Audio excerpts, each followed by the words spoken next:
Hawa ini kan tidak lama itu di Taman Eden sudah jatuh dalam dosa wik-wik, makanya diusir.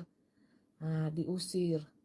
Jadi mestinya mereka ini diadakan dulu seremonial nikah dulu kan, nikah dulu, nikah dalam kekudusan, nikah dalam roh dulu Bapak Ibu.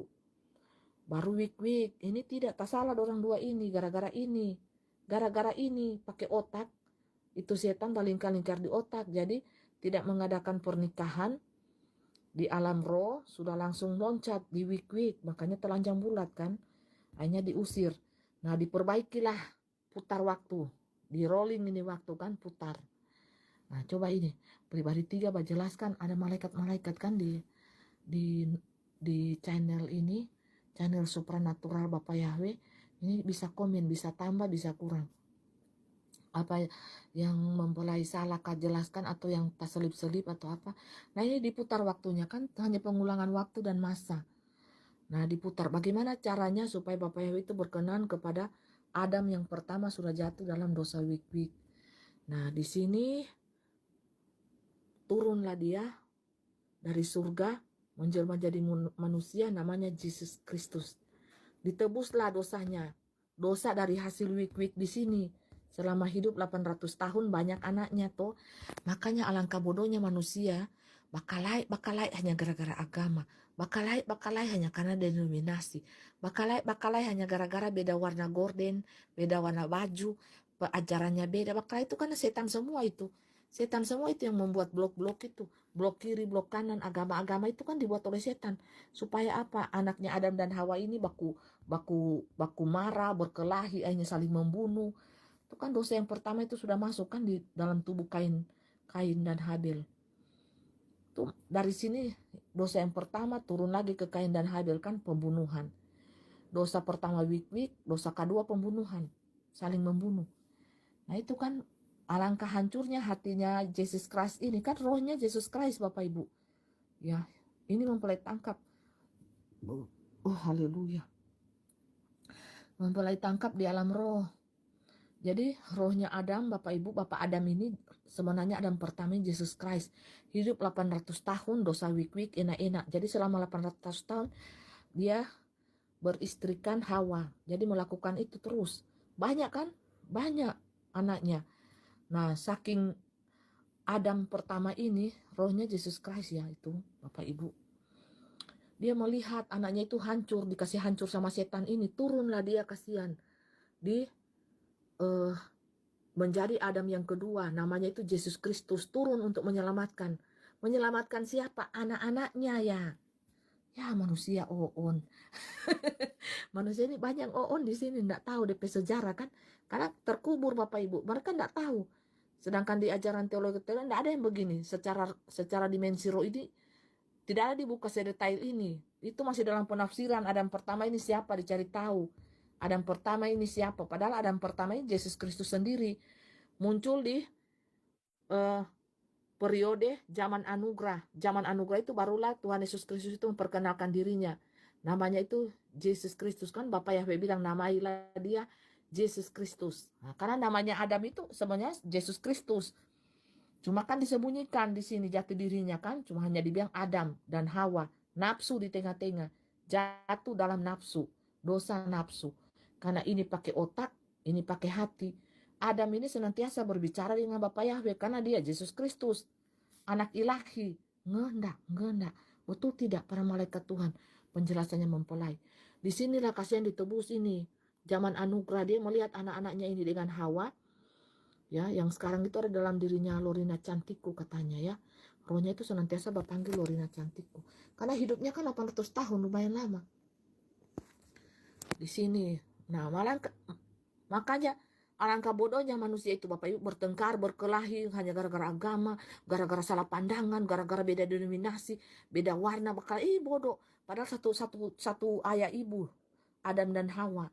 Setengah mati dorang mbak bikin, bukan setengah mati dalam kenikmatan dorang ini. Menikmati dosa, akhirnya mengeluarkan banyak anak, ya, belum mengadakan pernikahan, kawin domba dorang ini langsung jatuh di dosa wik-wik. Makanya Adam katakan kan, menyalahkan. Makanya Adam itu berani kan kepada Bapak Yahweh karena dia anak Tuhan, anak ilahi itu sendiri. Engkaulah yang memberikan dia kepadaku, dialah yang membuat aku jatuh. Kalau cuma manusia biasa, Bapak Ibu tidak akan berani mengatakan Bapak Yahweh itu seperti itu. Nah, karena dia anaknya, dia berani Bapak Ibu mengatakan, ini perempuan yang engkau tempatkan di sisiku, dia yang membuat aku jatuh. Jadi menyalahkan toh. Karena ini sering berkomunikasi dengan Bapak Yahweh. Ini jadi laki-laki ini, Adam ini yang pakai hati, bukan wanita. Karena dunia ini jatuh dalam dosa, diputarlah, dibilang wanita yang pakai hati, laki-laki yang pakai otak. Enggak, ya, mempelai tangkap di alam roh, justru Adam lah yang pakai hati, berbicara terus dengan Bapak Yahweh. Karena dia Jesus Christ. Ini Hawa ini pakai otak, Bapak Ibu. Coba kalau laki-laki itu, kalau dia sudah tidak suka perempuan, dia itu langsung bilang tidak suka, langsung dia cari perempuan lain. Karena dia pakai hati. Hatinya sudah tidak seret, hatinya sudah tidak mau, ya dia langsung tinggalkan. Coba kalau perempuan, tidak seperti itu. Kalau perempuan biar hatinya sudah tidak mau, dia masih olah dulu di otak. Bagaimana ya, saya ini punya anak, saya ini begini-begini, siapa yang mau menghidupi saya, siapa yang mau menjaga saya, siapa yang begini-begini. Walaupun hatinya sudah tidak seret, tapi kalau otaknya masih baola di sini, dia tetap terima itu cowok pasangannya atau cowoknya itu, karena dia pakai otak. Gitu. Siapa bilang wanita pakai hati? Tidak ada pakai hati, pakai otak wanita. Laki-laki ini yang pakai hati. Makanya dibilang kepala rumah tangga itu bukan istri, tapi pria. Karena pria itu yang berkomunikasi dengan Tuhan. Mau diarahkan kemana itu rumah tangga? Diarahkan ke jalan setan, jalan duniawi, atau jalan Tuhan? Ke Bapak Yahweh. Karena orang ini dituntut sebagai imam, kepala keluarga. Tidak ada imam kepala keluarga wanita. Yang ada itu laki-laki. Nah, jadi seperti itu Bapak Ibu ya. Jadi seperti itu yang mempelai dapat penjelasannya. Nah, jadi kalau wanita ini, makanya wanita ini kan pakai otak. Otaknya ini kan pintar. Bisa menyimpan memori dari zaman purbakala, dia bisa simpan Bapak Ibu. Kesalahannya orang, apa segala macam, tarekam semua dia di memori otaknya. Banyak sekali. Bergibagiba, bergigabyte itu penyimpanan data. Kalau wanita itu kan banyak sekali simpanan datanya. Coba kalau laki-laki, enggak ada dia simpan-simpan. Habis lupa. Nah, karena ya itu ya, buaya darat, buaya buntung, buaya sungai. Habis lupa. Nah, kalau dia sudah seret, dia suka, dia langsung kasih tinggal. Coba, biar itu cewek mau mengemis cinta sama dia, kalau dia sudah seret, dia langsung kasih tinggal. Coba kalau wanita, biar dia suka, dia olah. Ih, saya ini dengan dia begini-begini, saya senang, begini-begini, dia masih olah toh. Coba. Makanya kalau coba yang bertahan itu Bapak Ibu, coba Anda lihat kalau pasangan hidupnya mati, misalkan Adam ini mati, misalkan Hawa, dia langsung cepat Bapak Ibu, karena hatinya kan kosong, hampa. Dia langsung cepat cari pengganti yang baru. Coba kalau Hawa, kalau misalkan Adam ini mati terlebih dahulu. Ini cuma contoh ya, bukan cerita mereka, bukan. Coba kalau Hawa, dia ini mati pasangan, dia itu bisa bertahan loh sampai puluhan tahun, karena dia olah di otak. Saya ini kalau kawin ulang bagaimana dengan anak-anak saya?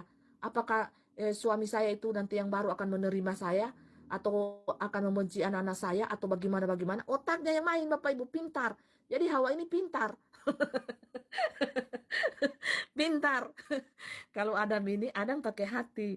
Nah, Adam ini makanya kelemahannya di mata. Mata langsung turun ke hati. Nah, kalau Hawa bagaimana? Nah, dari mata turun ke otak. Diperiksa dulu dompet abang ada uang kah tidak, bagaimana saya mau kawin, begini. Ada dua tipe kan wanita seperti itu. Ada juga tipe wanita yang mencari cinta yang tulus, cinta yang suci. Dia olah juga di otak, bagaimana ini, kalau saya begini, otaknya yang main. Nah, jadi tapi kalau secara dunia sih mereka tutupi, mereka bolak-balik nih. Jadi kan kabur. Bingung deh manusia tuh, mempelai ini kan dimensi roh, ini yang mempelai jelaskannya dari dimensi roh. Terserah Bapak Ibu mau percaya atau tidak, ini kan pendapatnya mempelai. Jadi seperti itu yang mempelai dapat ya. Jadi ini kerajaan 1000 tahun ini adalah Taman Eden sesungguhnya, kembali lagi ke penciptaan semula. Masuk sini ulang di Taman Eden. Jadi kerajaan 1000 tahun ini yang ada di kitab Wahyu ini adalah Taman Eden sesungguhnya. Kita balik lagi dari penciptaan ulang manusia sebelum jatuh mula-mula. Karena apa? Sudah ada di sini pengorbanan dari Yesus Kristus. Ya, 2000 tahun yang lalu. Dosanya dia bayar Bapak Ibu. Dengan keturunan-keturunannya, kasihan untuk bertebus anak-anak cucu.